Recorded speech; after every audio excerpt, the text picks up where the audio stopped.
KPHS, I'm Jenny, and welcome back to The Roar.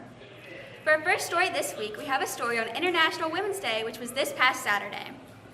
This past Saturday was celebrated across the world as International Women's Day, which celebrates the achievements, history, and influence of several women and events on our world today.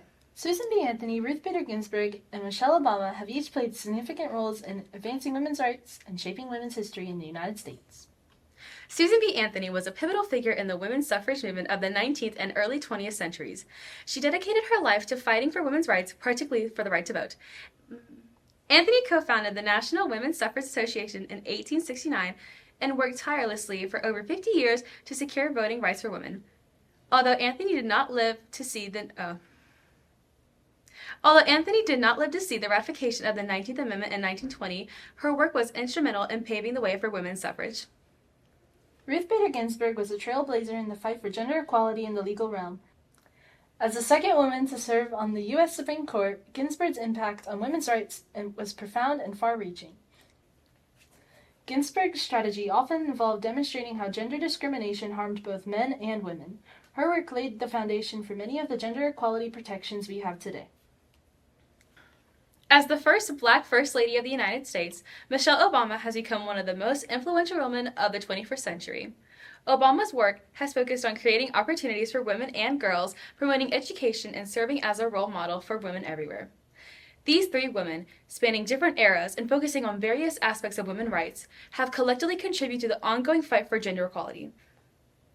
Their legacies continue to inspire and shape the landscape of women's rights in the United States and beyond. Hello, Prattville High. This is Cole from the Current Events, and today we have a special segment about an organization you may have heard of, Skills USA. Skills USA is the country's #1 workforce development organization. It helps students prepare for the workforce and leadership roles, and it offers various programs for the improvement of student members, such as online courses that can give various certifications to open up job opportunities, or competitions from the regional to national level to help students prepare for that sort of work environment. Skills USA includes multiple classes from which you can join in the ACTC and in Prattville High, and one such class is our very own TV production. Speaking of Skills USA and TV production, recently Prattville High's entries for the South District of Alabama Skills USA competitions for the categories of TV production, digital cinema, and news production placed in the top ranks. Our 30-second commercial produced by TV production ranked first, while the other two groups achieved second place, meaning all three will be going to the state level. Please congratulate our hardworking students and think about joining Skills USA next year for these unique opportunities. Now on to an interview with a member of our cinematography team. Hey guys, I'm Ethan. You guys probably know me from the sports section on The Roar, but I also did the Skills USA cinematography, I also did the competition for digital cinema design with Hudson. We submitted it and got second place. So it was really stressful most of the time working on it because we only had a week, they give you a week. So we spent 2 or 3 days writing, and then we had just 2 days to shoot it, and then I had 1 day to edit it. So it was pretty hectic, and if I had to do it again, I'd probably plan it a little better because we pretty much shot almost everything in one night for 6 to 7 straight hours shooting. How do you feel? I'm pretty proud of what we made, so I think we deserve one of the top 3 spots. I didn't expect it though. I thought there'd be some better films, but I'm thankful for the opportunity to go to states. My feelings going to the statewide competition, I'm pretty excited about it. We went to states last year for our news section. So it was really fun going to Mobile and seeing the convention center and seeing the hotel and all that. So I'm excited to go back and compete for something different and something that I'm more passionate about. Now over to Sports Central. Hey guys, welcome to Line Sports Central. I'm Ethan. I'm Mickey. Let's get into it.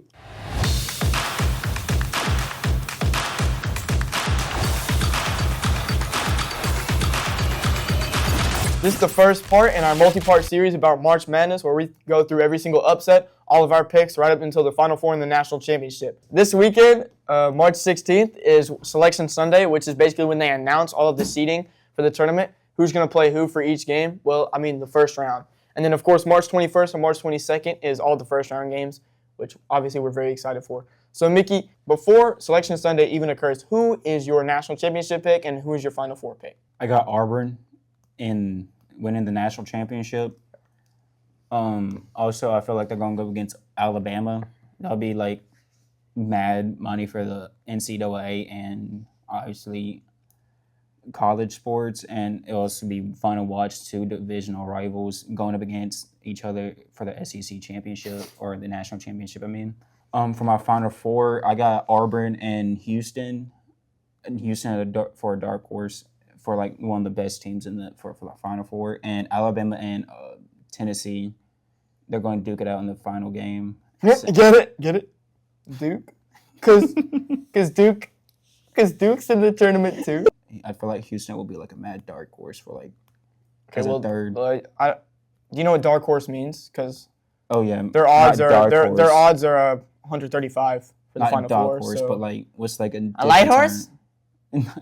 Yeah, let's say a light horse. And Alabama versus Tennessee.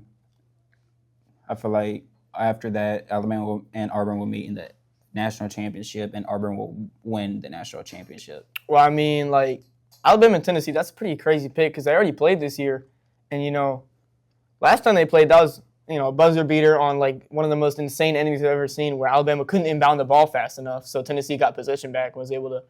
I mean, they completely stole that game from Alabama. Alabama should not have even have been in that position where Tennessee could have scored on them like that. I am picking Duke to go to the Final Four. I'm picking Auburn to go to the Final Four. I'm picking Iowa State to go to the Final Four, and I'm picking St. John's to go to the Final Four. Have you seen the way St. John's is playing?